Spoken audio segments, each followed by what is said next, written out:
CLD reading. Today I am here with episode 3 of Solid State. आज मैं यहाँ आपके समक्ष एपिसोड 3 सॉलिड स्टेट के बारे में बताने जा रही हूँ। आप लोगों के साथ पिछला 2 दिन से हमने डिस्कस किया बहुत सारा पार्ट सॉलिड स्टेट का। पिछले दिन हम लोग डिस्कस किए थे unit cell, crystal lattice, close packing, और फिर लास्ट टॉपिक हम लोगों का था पैकिंग एफिशिएंसी और पैकिंग फ्रैक्शन। मैं बताई थी जो पैकिंग फ्रैक्शन क्या है, कितना फ्रैक्शन आपका किसी भी यूनिट सेल में पार्टिकल से ऑक्युपाइड है, वो फ्रैक्शन को हम लोग कहते हैं पैकिंग फ्रैक्शन। और उसी को यदि परसेंटेज में हम लोग शो करें तो वो हो गया पैकिंग एफिशिएंसी। अब हम लोग 3 तरह का क्यूबिक यूनिट सेल का पैकिंग फ्रैक्शन और पैकिंग एफिशिएंसी का बात कर रहे हैं। पिछले दिन मैंने आप लोगों को सिंपल क्यूबिक का पैकिंग एफिशिएंसी बताए थे। आज हम लोग पहले डिस्कस करेंगे BCC का, नहीं FCC का पहले बात कर लेते हैं, फिर BCC का। Face centred cubic unit cell का पैकिंग एफिशिएंसी कितना होगा, तो हम लोग सब कोई अब जान रहे हैं जो face centred cubic unit cell में पार्टिकल्स कहाँ कहाँ है। पार्टिकल्स कहाँ है? पार्टिकल्स है कॉर्नर में, 8 कॉर्नर में है पार्टिकल्स, और 6 फेसेस में है। 8 कॉर्नर में है और 6 फेसेस में है। बच्चे देखिए यहाँ पर हम ठीक से दर्शा नहीं पा रहे हैं। एक्चुअली यहाँ क्या है, ये जो लाइन है, इस लाइन को हम लोग यदि मिलाते हैं तो हम लोगों को क्या मिला? ABC। तो ये जो AC है फेस डायगोनल, इसमें 3 पार्टिकल इस तरह से अरेंज्ड है। ठीक है, इसको हम दिखा रहे हैं। इसमें क्या है, एक पार्टिकल का रेडियस एक कॉर्नर में जो है वो है, फिर ये दोनों डायमीटर आ गया, मिडिल वाला फेस सेंटर वाला पार्टिकल का, और कॉर्नर वाला आ गया। ठीक है, तो हमें समझना है जो ये तीनों पार्टिकल्स, एक्चुअली हम पहले ही बोले थे इमेजिन करना है बॉल जैसा, तो ये तीनों बॉल एक दूसरे को टच कर रहा है। तो मिडिल वाला पार्टिकल का हम लोग रेडियस प्लस रेडियस डायमीटर ले लेंगे, और दोनों कॉर्नर वाले का 2 रेडियस लेंगे, इसका भी रेडियस लेंगे, इसका भी रेडियस लेंगे। तो ये AC इज इक्वल टू, हम लोग यदि इन terms of radius of the particle बात करेंगे तो हो जाएगा 4R। कोई प्रॉब्लम नहीं है।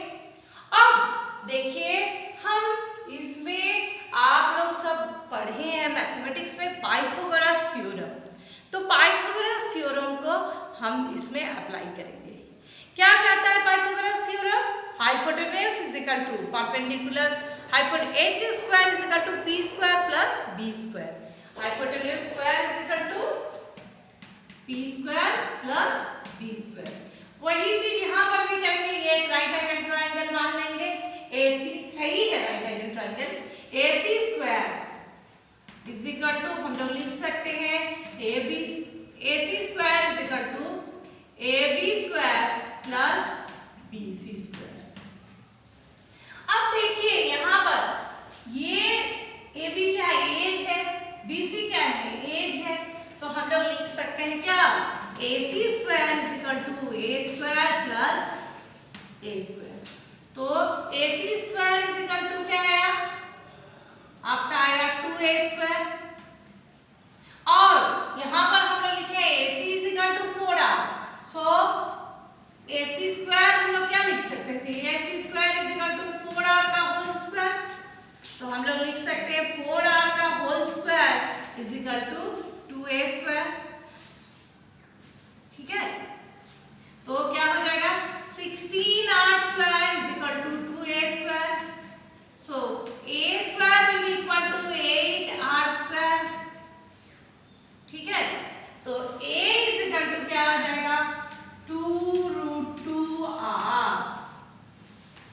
a is equal to 2√2r। क्यों हम लोग ये किए? हम लोग किए रिलेशनशिप निकालने के लिए एज लेंथ और रेडियस के बीच में। अब देखो बच्चे, हम लोग जानते हैं कैसे हम लोग पैकिंग एफिशिएंसी निकालते हैं। Packing efficiency is equal to volume occupied by the sphere divided by volume of the cube into 100।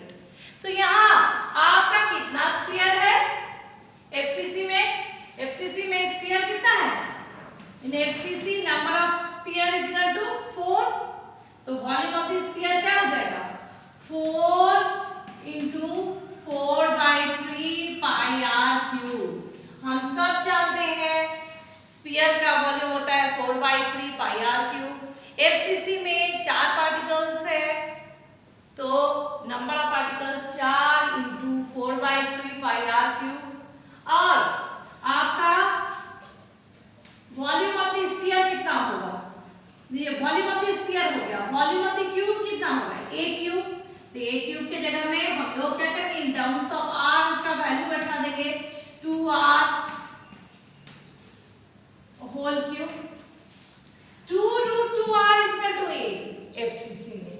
आपको ये भी फॉर्मूला याद रखना पड़ेगा, कभी कभी आपको न्यूमेरिकल्स इस पर बनाने के लिए पूछ देता है। अब आप क्या किए 4 into 4/3 pi R cube divide upon 2 into √2r का होल क्यूब किए। अब volume of the sphere by volume of the cube किए इंटू 100। क्या चीज आप निकाले? आप पैकिंग एफिशिएंसी इन एफसीसी निकाले। ठीक है, तो ये कितना आएगा? आप लोग बच्चे कैलकुलेट कीजिएगा। पाई का वैल्यू 3.143 बैठा लेना, इट विल बी 74%। कभी कभी सीबीएसई में या फिर आपका झारखंड बोर्ड में भी पूछ देता है इसको डिराइव करने के लिए, तो हमें इसको डिराइव भी आना चाहिए करने के लिए, और फॉर्मूला को भी याद रखना पड़ेगा a is equal to 2√2r। अब हम लोग बात करेंगे क्या चीज का? हम लोग बात करेंगे बीसीसी का। बीसीसी का पैकिंग एफिशिएंसी कितना होगा?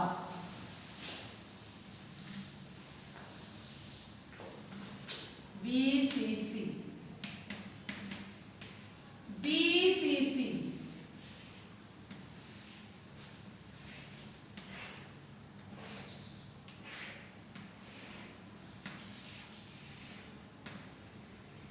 बीसीसी में पार्टिकल कहाँ रहता है? कॉर्नर में रहता है।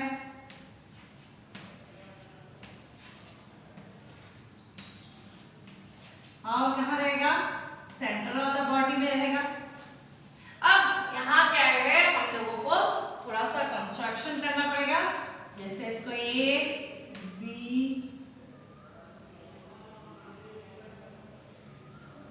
या फिर ए बी सी।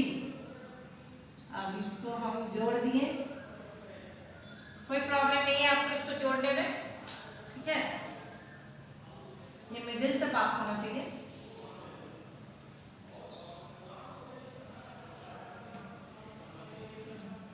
आप लोग थोड़ा समझ जाना, जो मिडिल से पार हुआ है। हाँ, अब हम लोग क्या किए इसको जोड़ दिए, और एक कंस्ट्रक्शन हम लोग यहाँ पर कर रहे हैं, इसको ऐसे जोड़ दिए। ठीक है, अच्छा फिर से बनाते हैं। देखिए फिर से बनाते हैं।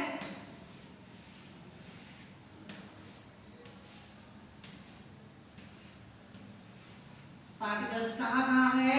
कॉर्नर में है।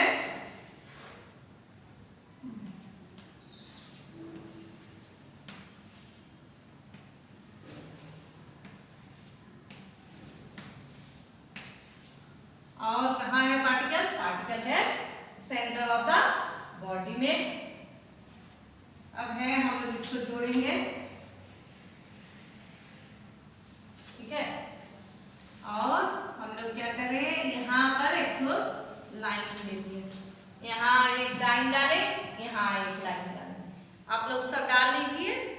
अब हम लोग इसको मार्क कर लेते हैं, कोई भी नाम से मार्क कर सकते हैं, A B C, और यहाँ डाल देते हैं D, ठीक है। तो यहाँ पर हम लोगों को नजर आ रहा है क्या, BC in triangle ABC, in triangle ABC triangle में हम लोगों को क्या दिख रहा है, BC square is equal to AC square plus AB square, ठीक है बच्चे।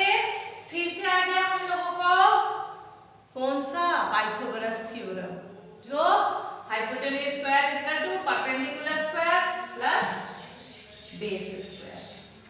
हम लोग क्या लिख लिए, यहाँ पर लिख लिए, हम लोग लिख लिए BC square is equal to AC square plus AB square.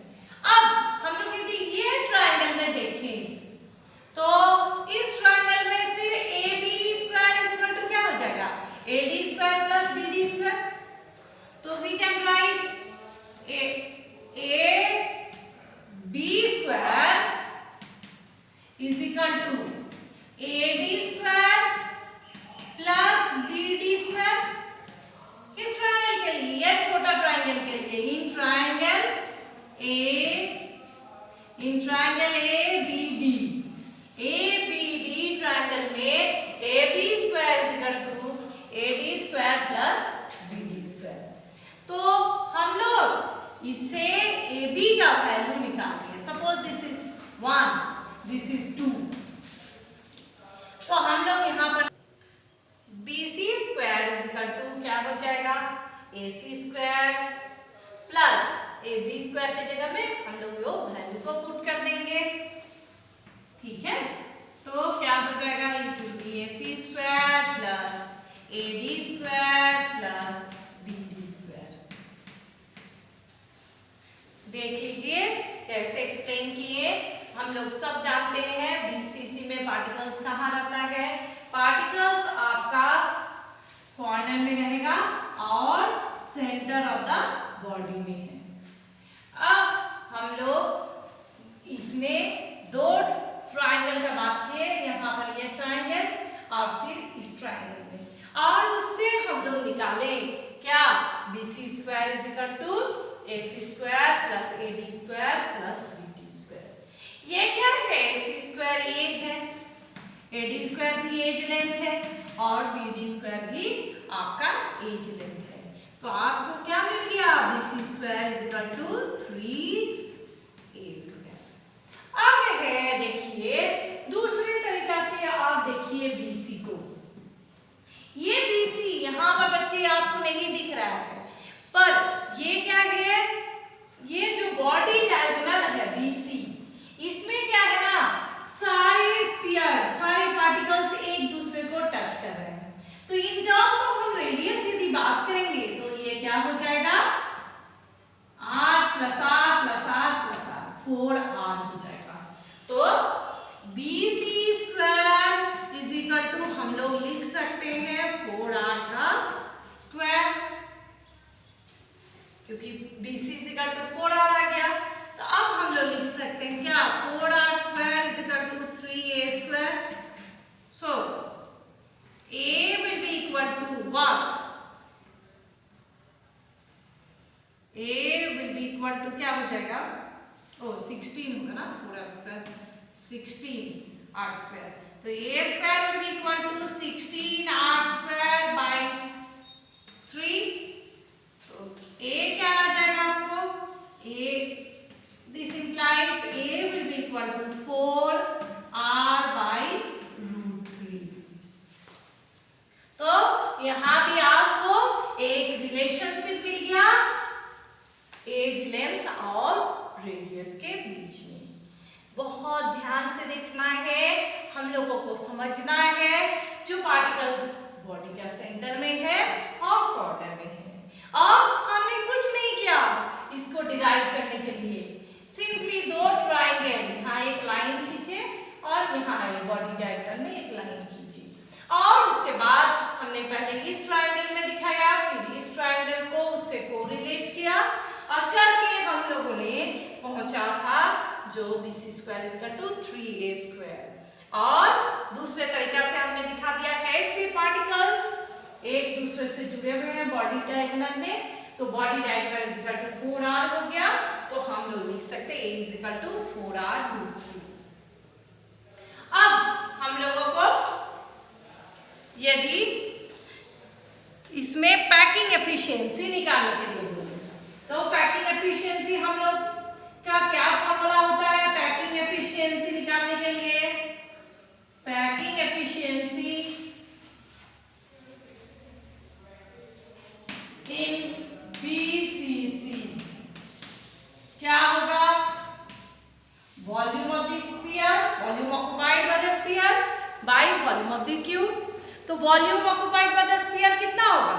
यहाँ पर number of particles, number of sphere per unit cell कितना होगा? 2 होगा, तो 2 into 4/3 pi r cube, 2 into volume of a sphere is equal to 4/3 pi r cube divided by a cube। तो यहाँ a cube क्या हो जाएगा? 4 r/√3 होल क्यूब इंटू 100। ये निकालिएगा तो आपको वैल्यू आएगा 68%। तो आप देख लिए पैकिंग एफिशिएंसी सिंपल क्यूबिक में, BCC में और FCC में, और relation between A and R, इस पर आपको न्यूमेरिकल्स भी आ सकता है। ठीक है, अब हम लोग नेक्स्ट टॉपिक का बात करते हैं। नेक्स्ट टॉपिक है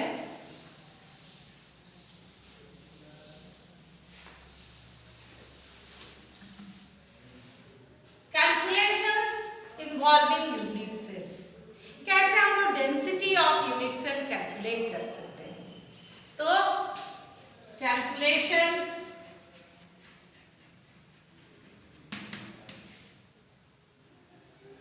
involving unit cell. How can we calculate the density of unit cell? कैसे हम लोग कैलकुलेट कर सकते हैं डेंसिटी? कैलकुलेशंस ऑफ डेंसिटी लिख देते हैं यहाँ पर, ठीक है, ऑफ यूनिट सेल।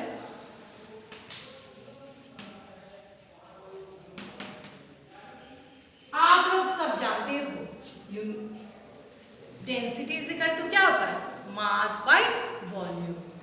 तो हम लोग डेंसिटी को बच्चे यहाँ पर ऐसे रिप्रेजेंट करें रो से, that is equal to mass by volume.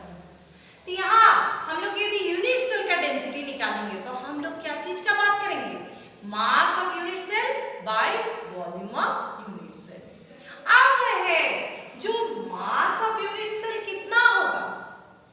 तो मास ऑफ यूनिट सेल होगा नंबर ऑफ एटम्स या number of particles present in unit cell. Number of particles present in unit cell.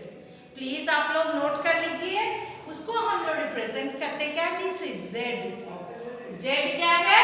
Number of particles present in unit cell into क्या होगा?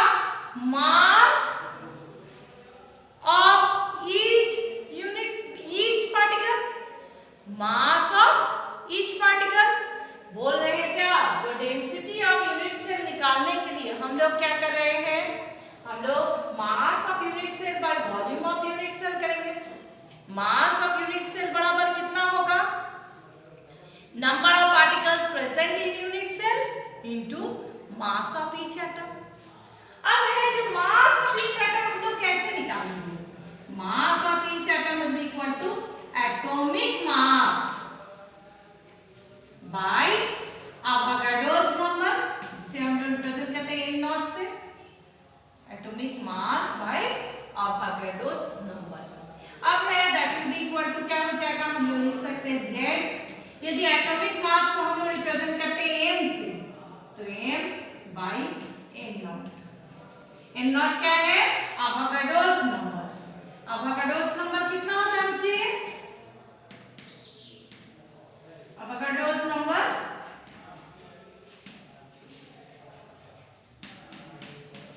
is equal to 6.022 into 10 to the power 23। तो z into m by 6.022 into 10 to the power 23। ये हो गया आपका मास of unit cell. फिर से बता देते हैं, mass of unit cell is equal to क्या हो गया, number of particles present in unit cell into mass of each particle. Mass of each particle कैसे हम लोग निकालेंगे, atomic mass by Avogadro's number से। तो अब हम लोगों को ये वैल्यू आ गया। अब हम लोग वॉल्यूम का बात करेंगे, तो वॉल्यूम इज इक्वल टू क्या हो जाएगा, z into a by n naught into a cube. Volume of unit cell is equal to a cube. Unit cell को हम लोग क्यूब मानते हैं और क्यूब का ये वॉल्यूम क्या होता है, a क्यूब।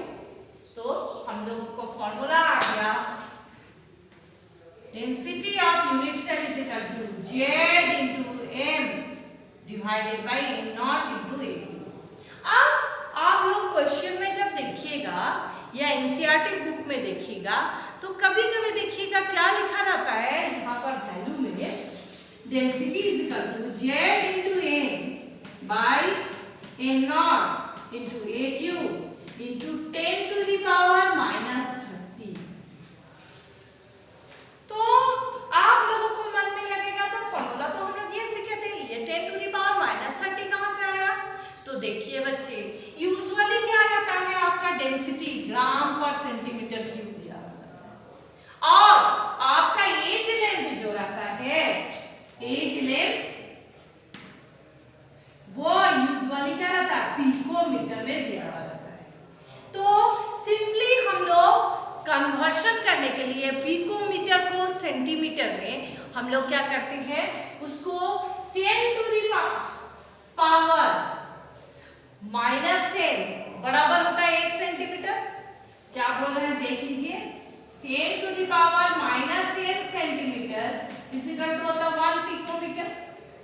तो हम लोग इसको एज लेंथ का डायमेंशन को सेंटीमीटर में बदलने के लिए हम लोग क्या करते हैं, उसको 10 टू द पावर -10 का होल क्यूब से मल्टीप्लाई करते हैं। तो ये कुछ नहीं है, एक ही फॉर्मूला है। यहाँ पर खाली इसको एज लेंथ को यदि पिकोमीटर में दिया हुआ रहता है और आपको यदि डेंसिटी से ग्राम पर सेंटीमीटर क्यूब में कैलकुलेट करना है, तब आप इसको यूज कीजिएगा। ठीक है, अब तो क्लियर हो गया होगा। ठीक है, तो हम लोग फॉर्मूला सीख लिए। इस पर ढेर सारा न्यूमेरिकल आप देखिएगा एनसीईआरटी बुक में दिया हुआ है, उसमें से एक का बात अभी हम करते हैं। न्यूमेरिकल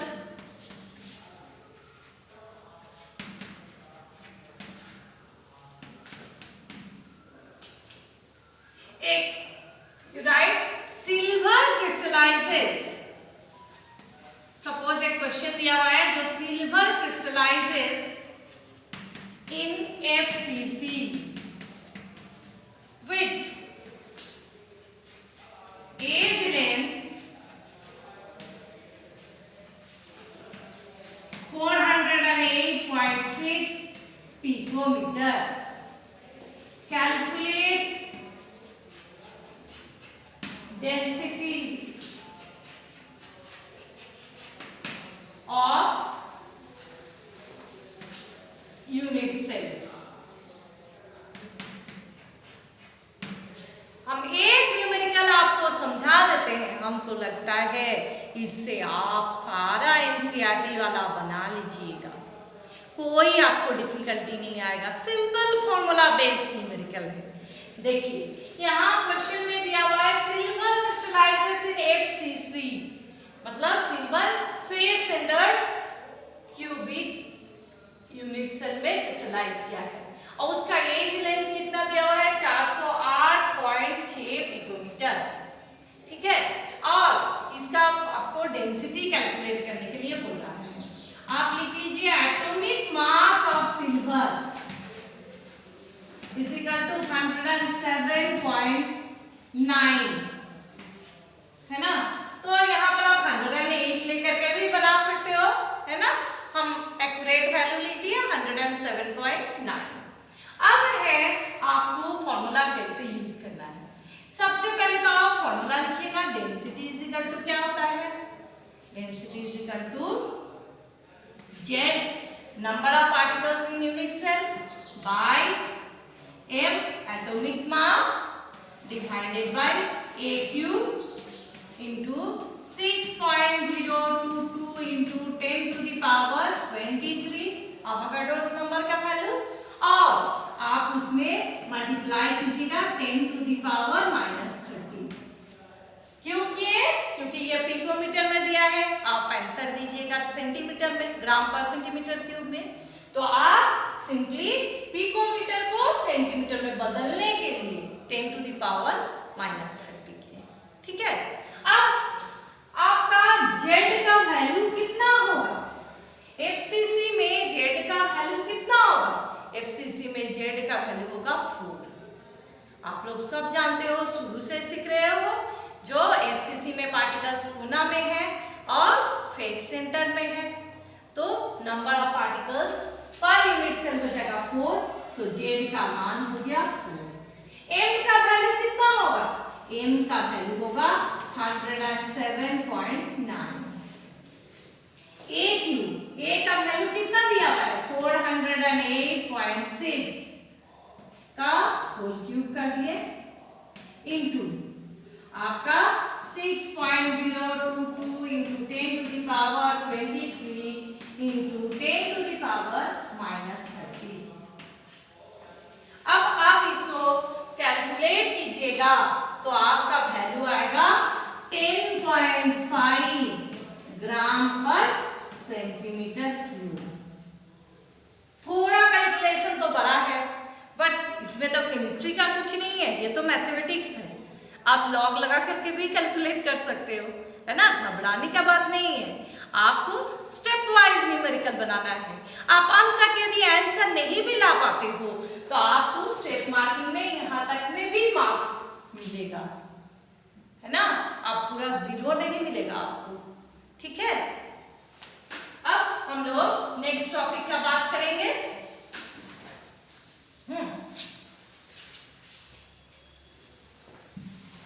अब हम लोग बात करेंगे डिफेक्ट्स। डिफेक्ट्स मतलब क्या हुआ, imperfections in the crystal. Imperfection मतलब irregularities in the arrangement of particles in the crystal. यदि आपका पार्टिकल्स का अरेंजमेंट इरेगुलर हो जाए तो उसको हम लोग कहेंगे इम्परफेक्शंस और डिफेक्ट्स, ठीक है। हम लोग जानते हैं क्रिस्टल लैटिस में particles are arranged in regular pattern, पर यदि कहीं यहाँ पर इरेगुलरिटीज आ जाए तो उसको हम लोग कहेंगे डिफेक्ट और इरेगुलरिटीज और इम्परफेक्शंस। अब डिफेक्ट्स में हम लोग बात करेंगे स्टोइचियोमेट्रिक डिफेक्ट, मेनली हम लोग बात करेंगे stoichiometric defect, non stoichiometric defect, non stoichiometric defect, और तीसरा इम्प्यूरिटी डिफेक्ट।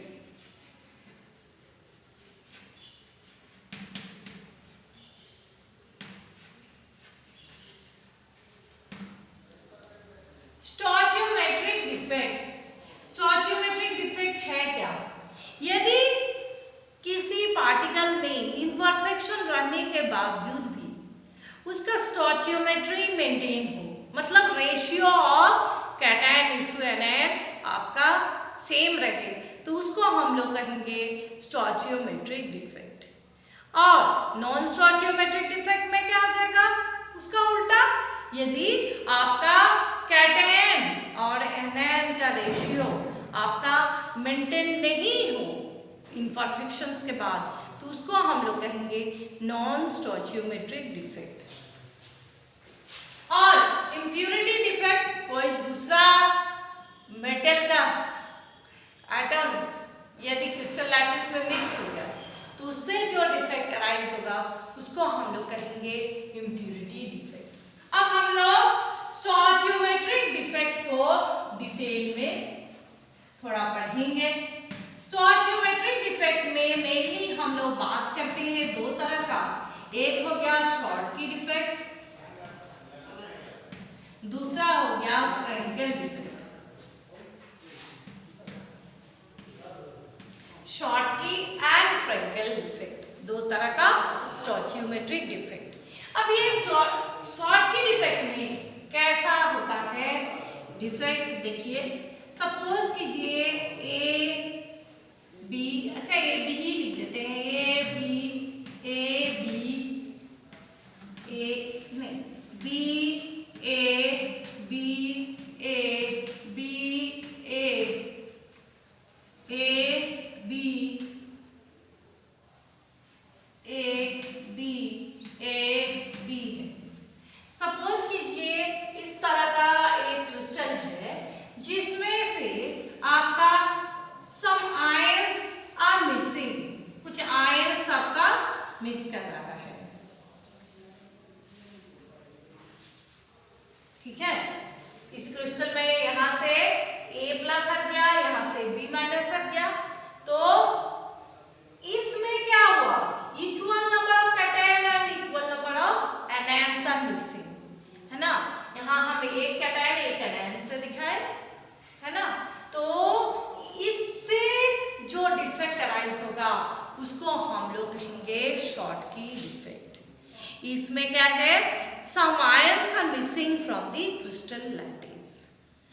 इसके चलते क्या हो जाएगा, डेंसिटी ऑफ द क्रिस्टल क्या हो जाएगा, आपका डिक्रीज कर जाएगा, density of the crystal decrease कर जाएगा। यहाँ क्या है, कैटएन और एनएन दोनों का साइज क्या रहेगा, लगभग बराबर रहेगा। तो अल्काली मेटल का हैलाइड्स आप ले सकते हो एग्जांपल के तौर पर शॉर्टकी डिफेक्ट का, अल्काली मेटल्स का हैलाइड जैसे आपका हो गया NaCl, KCl, कुछ भी आप लिख सकते हो एग्जांपल, NaCl, KCl ये सब। इसमें आपका शॉर्टकी डिफेक्ट में क्या है, कोऑर्डिनेशन नंबर हाई रहता है। ये किस तरह का क्रिस्टल्स दिखाएगा, कोऑर्डिनेशन नंबर जिसका हाई होगा, और इसमें क्या रहेगा, उस तरह का क्रिस्टल्स दिखाता है जिसमें कैटएन और एनायन का साइज लगभग बराबर है। अब आता है दूसरे तरह का defect, Frenkel defect. A B cation anion है ना, हम खाली ए बी करके लीजिए, ए बी। इस तरह का डिफेक्ट में क्या होता है, सपोज कीजिए आप A plus B minus B डाल सकते हो,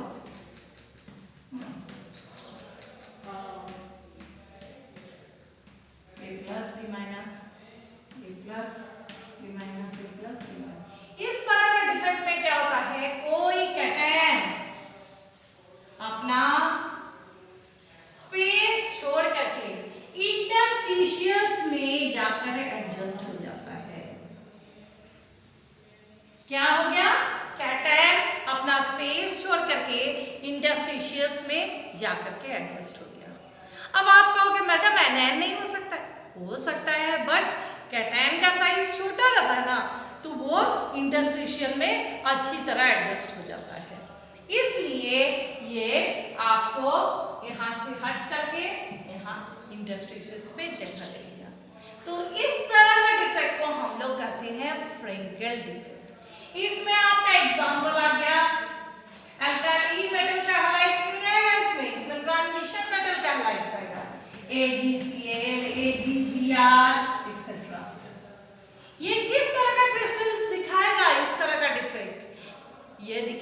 उस तरह का क्रिस्टल्स जिसमें कैटायन का साइज छोटा होता है एनायन से, और इसमें क्या रहेगा, कोऑर्डिनेशन नंबर लो होगा। और आप इसमें आपको कॉन्सिक्वेंस का बात कर दे, शॉर्टकी डिफेक्ट होने से क्रिस्टल का डेंसिटी डिक्रीज कर जाता है, पर फ्रैंकल डिफेक्ट से क्रिस्टल का डेंसिटी पर कोई प्रभाव नहीं पड़ता है। It do not affect the density of the crystal. अब हम लोग देख लिए, एक खास बात है जो आप लोग प्लीज याद रखना, जो AgBr एक ऐसा कंपाउंड है जो दोनों तरह का इफेक्ट को शो करता है, शॉर्टकी एंड फ्रैंकल दोनों इफेक्ट शो करता है। अब हम लोग नेक्स्ट बात क्या करेंगे, नॉन स्टोचियोमेट्रिक डिफेक्ट। स्टोचियोमेट्रिक डिफेक्ट हो गया जिसमें स्टोचियोमेट्री मेंटेन हुआ। अब है नॉन स्टोचियोमेट्रिक डिफेक्ट। नॉन स्टोचियोमेट्रिक डिफेक्ट में आपका क्या आएगा, एक आएगा मेटल एक्सेस डिफेक्ट। मेनली हम लोग इसमें डील करते हैं मेटल एक्सेस डिफेक्ट से। ऐसे तो मेटल डेफिशिएंसी डिफेक्ट भी होता है,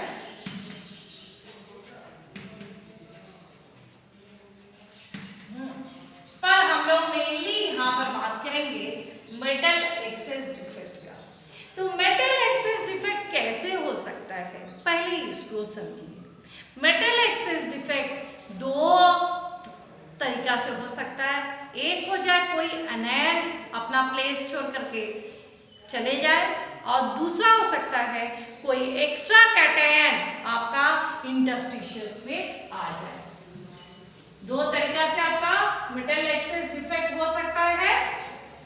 हमने लिख दिया metal access and metal deficiency. अब है मेटल एक्सेस डिफेक्ट दो तरह से हो सकता है।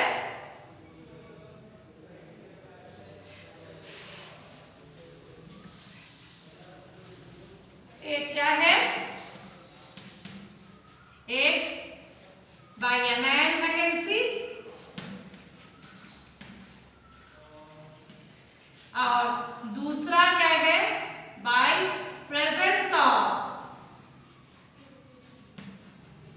Extra cation in the interstices।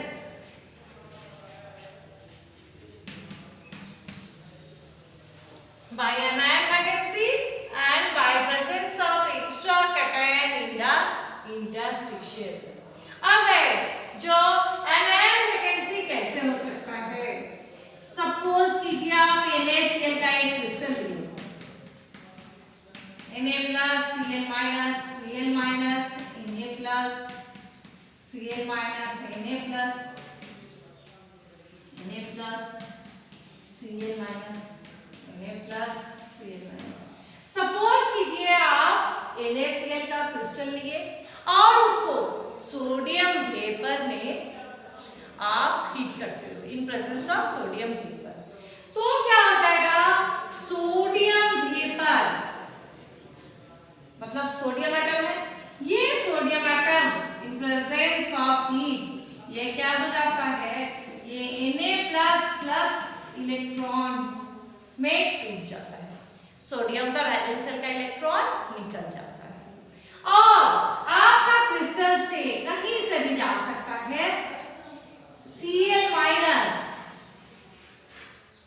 Crystal से Cl माइनस यहाँ से यहाँ चला जाएगा और ये Cl माइनस Na प्लस के साथ कंबाइन करके बना देता है NaCl और इस Cl माइनस का जगह को ऑक्युपाई करेगा ये इलेक्ट्रॉन जो Na प्लस दिया था।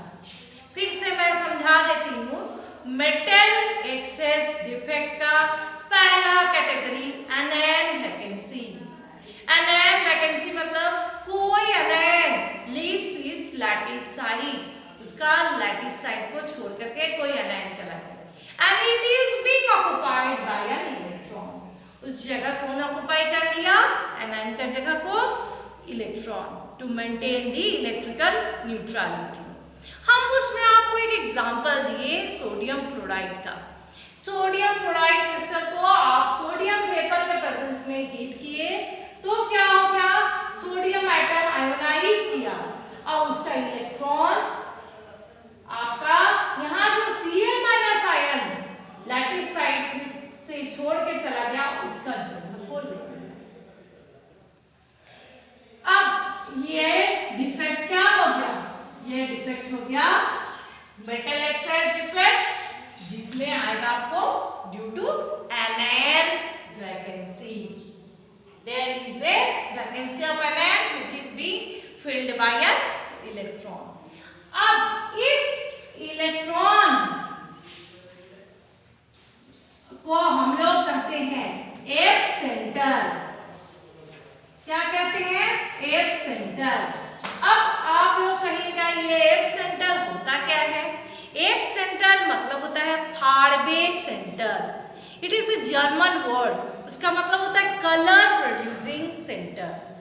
अब क्या होता है, जो एनायन वैकेंसी में जो इलेक्ट्रॉन ऑक्युपाई कर लिया जगह, वो इलेक्ट्रॉन वाइब्रेट करता है by taking up energy of the visible region and thus generate color to the crystal। फिर से समझिए, एनायन वैकेंसी क्रिएट हुआ, एनायन अपना लैटिस साइट छोड़ के चला गया, उसका जगह पर इलेक्ट्रॉन उसका स्पेस को ऑक्युपाई कर लिया। वो इलेक्ट्रॉन का नाम क्या पड़ा? वो इलेक्ट्रॉन एफ सेंटर कहते हैं, क्योंकि वो electron absorbs energy from the visible region of light and start vibrating। Vibrate करना शुरू कर देता है by taking energy of the visible region. अब कोई भी चीज विजिबल रीजन का लाइट को एब्जॉर्ब करेगा तो क्या होगा? कलर दिखेगा। इसलिए आपको कभी कभी ये क्वेश्चन भी पूछ देता है what is F centre, what is फारबे सेंटर, या फिर ये भी पूछ देता है सोडियम क्लोराइड क्रिस्टल्स येलो क्यों दिखते हैं? तो येलो इसलिए होगा क्योंकि उसका इलेक्ट्रॉन क्या करता है? विजिबल रीजन का लाइट को अब्सॉर्ब करके रेडिएट करता है येलो कलर को, इसलिए सोडियम क्लोराइड क्रिस्टल येलो दिखता है। ये तो पहला टाइप का हो गया, एफ सेंटर आप लोग समझ गए। अब है by presence of extra cation in the interstitials. Metal excess वैसे भी हो सकता है यदि कोई एक्स्ट्रा कैटायन आ गया आपका इंटरस्टिशियस में, जैसे आप ए बी आप लिख दिए, ए बी ए, नहीं गलत हो गया, बी ए इस तरह से आप लिख दिए। अब आप देखिए, अच्छा और एक लेयर लिख देते हैं ए बी। कोई एक्स्ट्रा कैटायन आपका इंटरस्टिशियस में आ गया, ठीक है? ये सब कैटायन है। ए को हम लोग यूजुअली कैटायन को शो कर रहे हैं ए से, और बी को anion.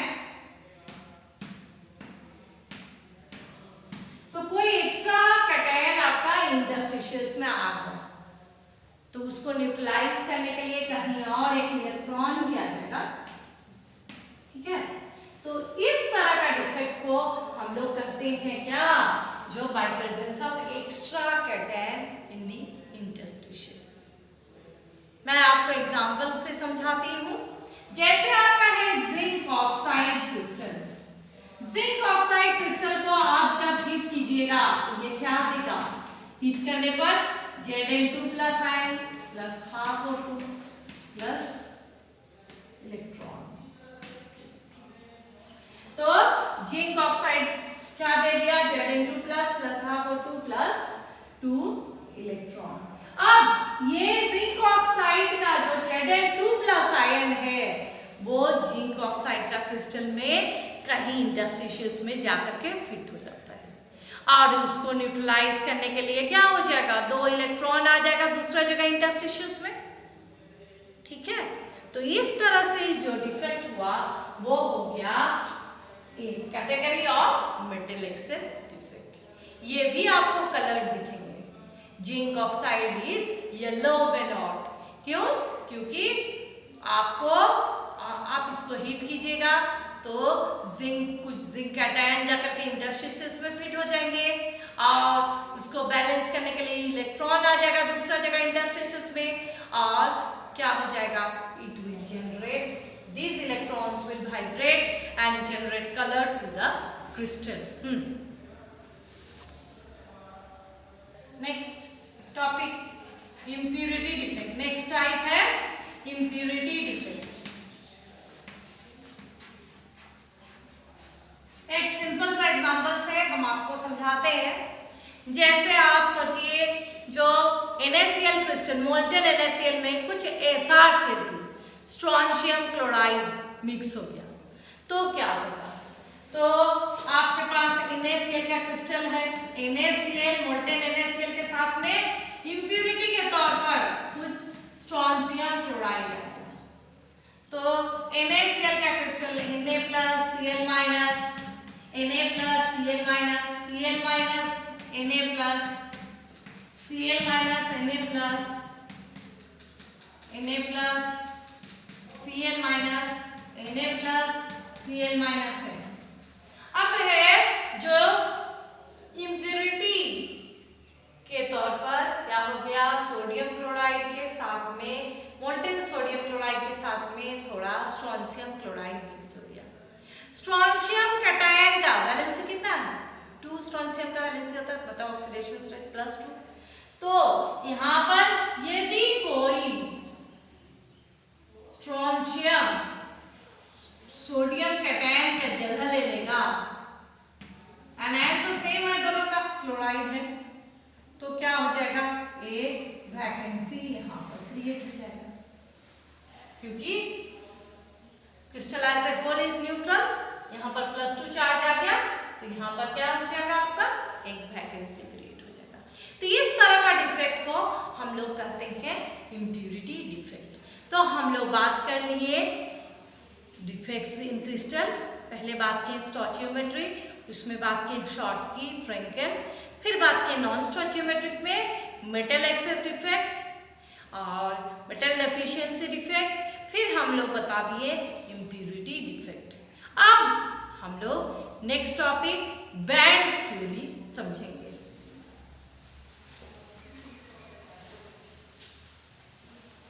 Band theory, band theory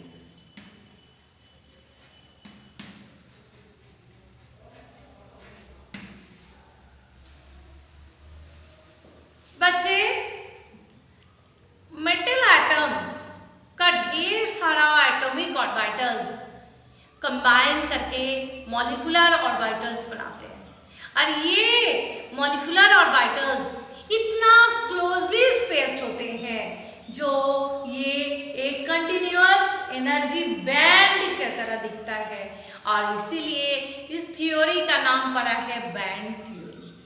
क्या बोल रहे हैं, atomic orbitals of metal atoms combine to form molecular orbitals and these molecular orbitals are so closely spaced that they form energy band and so the name is band theory।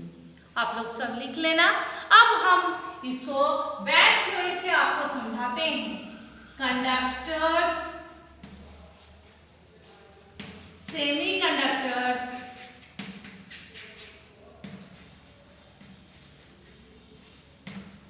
and insulators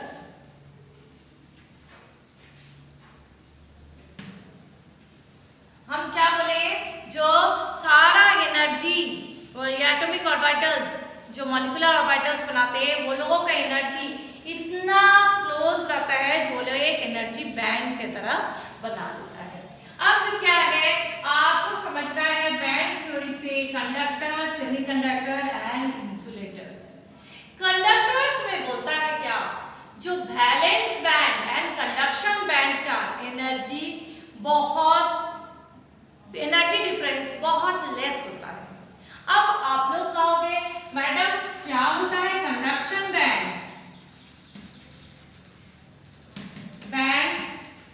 और क्या है valence band? Valence band हो गया last energy band जिसमें आपको electrons है, और आपका कंडक्शन बैंड हो गया नेक्स्ट अनऑक्युपाइड इलेक्ट्रॉन वाला बैंड, वो हो गया आपका कंडक्शन बैंड। तो कंडक्टर्स में कैसे रहते हैं? कंडक्टर्स में आपका ये जैसे हम इसको शो कर रहे हैं valence band,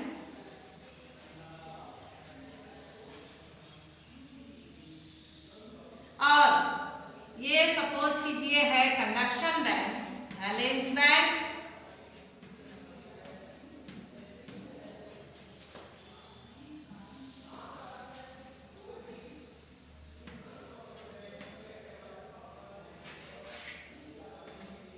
and valence band, और ये हो गया कंडक्शन बैंड।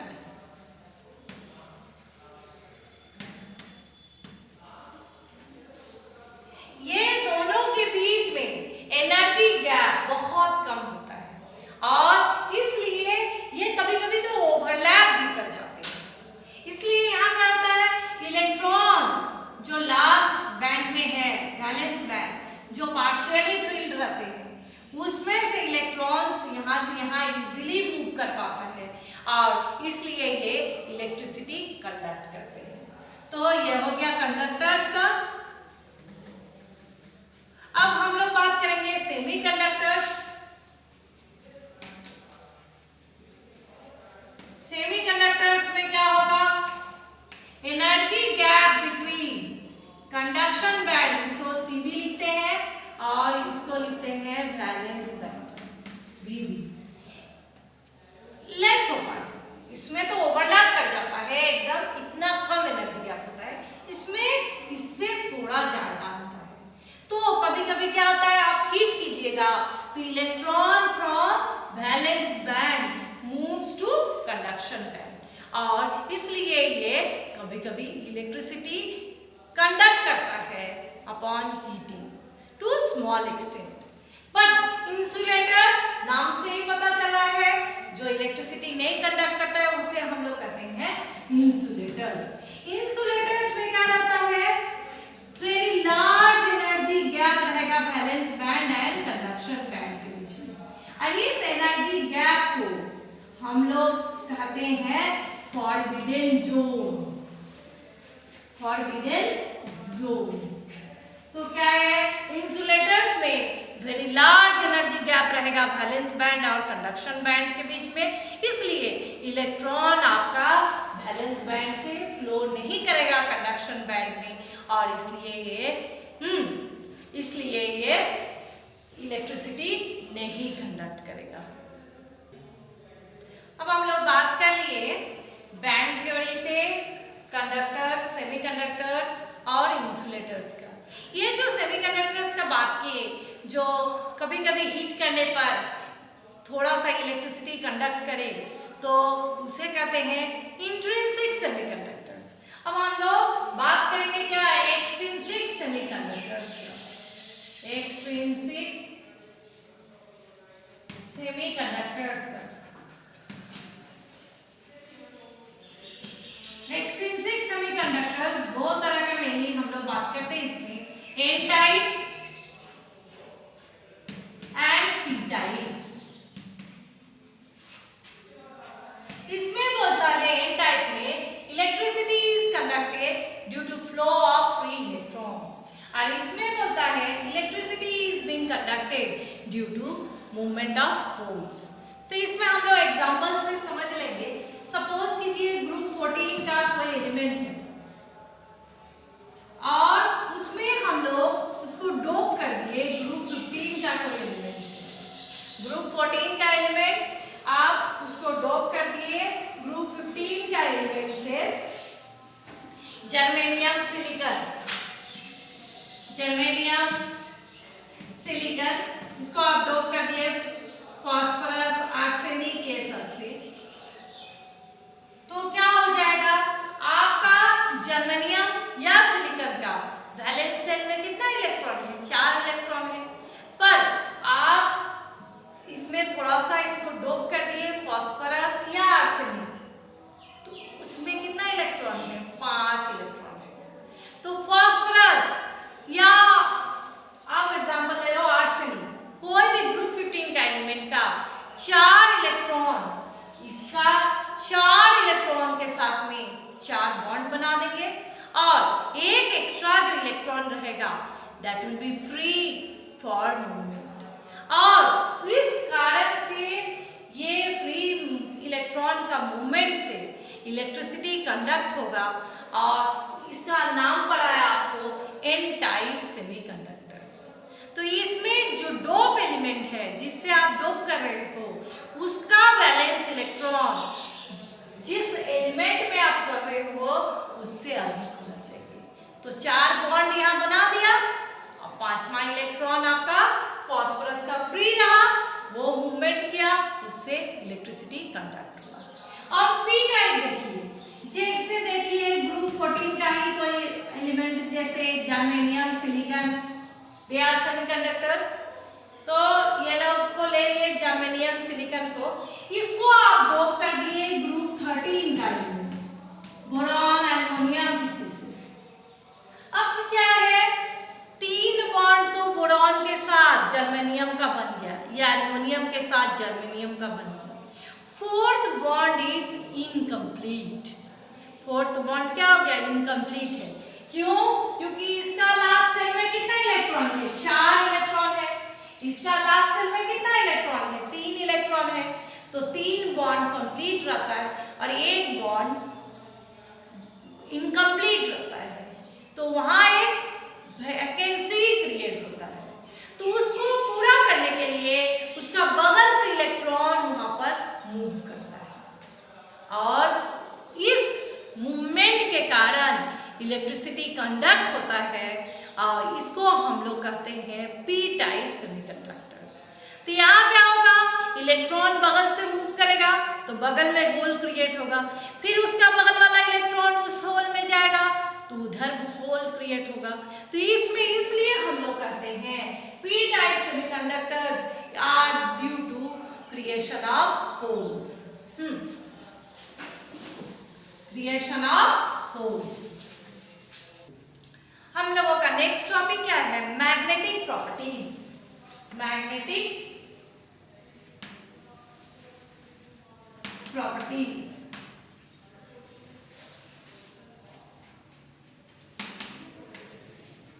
सब्सटेंस का मैग्नेटिक प्रॉपर्टीज जो रहता है that is due to presence of electron in it. उनमें जो इलेक्ट्रॉन रहता है उसके कारण मैग्नेटिक प्रॉपर्टीज रहता है सब्सटेंस में। इलेक्ट्रॉन्स बिहेव करते हैं टाइनी मैग्नेट जैसा। क्यों बिहेव करते हैं टाइनी मैग्नेट जैसा? क्योंकि इलेक्ट्रॉन का 2 मोशन होता है, आप लोग पढ़े हो, orbital motion and spin motion. इसके चलते इलेक्ट्रॉन्स बिहेव करते हैं टाइनी मैग्नेट जैसा, और इसके चलते आपका सब्सटेंस बिहेव करता है मैग्नेटिक प्रॉपर्टी। सब्सटेंस शो करता है मैग्नेटिक प्रॉपर्टीज। अब है ये मैग्नेटिक प्रॉपर्टीज कितने तरह का होता है? Paramagnetic, diamagnetic,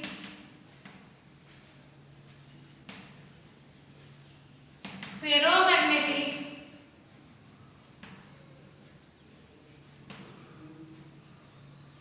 antiferromagnetic, magnetic and ferrimagnetic. Magnetic बच्चे हम बहुत ब्रीफ में आपको बता देते हैं, आप लोग सबको समझ में आ जाएगा। पैरामैग्नेटिक सब्सटेंस किसको कहते हैं? वो सब्सटेंस जो वीकली अट्रैक्टेड होता है बाय एक्सटर्नल मैग्नेटिक फील्ड, उसको हम लोग कहते हैं पैरामैग्नेटिक सब्सटेंस। जैसे एग्जांपल हो गया O2। डायामैग्नेटिक क्या हो गया? Diamagnetic substance which are repelled by external magnetic field। वैसा सब्सटेंस जिसको एक्सटर्नल मैग्नेटिक फील्ड रिपेल करते हैं उसको हम लोग कहते हैं डायामैग्नेटिक सब्सटेंस। जैसे N2, जिंक, ये सब हो गया डायामैग्नेटिक का example. Paramagnetism arises due to presence of unpaired electron। Unpaired electron के कारण पैरामैग्नेटिज्म अराइज करता है। और डायामैग्नेटिक सब्सटेंस में क्या रहता है? सारा इलेक्ट्रॉन पेयर्ड अप होता है। अब हम लोग बात करेंगे फेरोमैग्नेटिक, एंटीफेरो एंड फेरीमैग्नेटिक। होता है, बहुत ध्यान से सुनिएगा, मेटल आयंस ग्रुप टुगेदर को हम लोग कहते हैं डोमेन्स। क्या सीखे? डोमेन्स। डोमेन्स क्या है? Metal ions group together. अब बोलता है फेरोमैग्नेटिक में ये जो डोमेन्स रहते हैं उसमें जो इलेक्ट्रॉन्स रहते हैं सारा क्या होता है?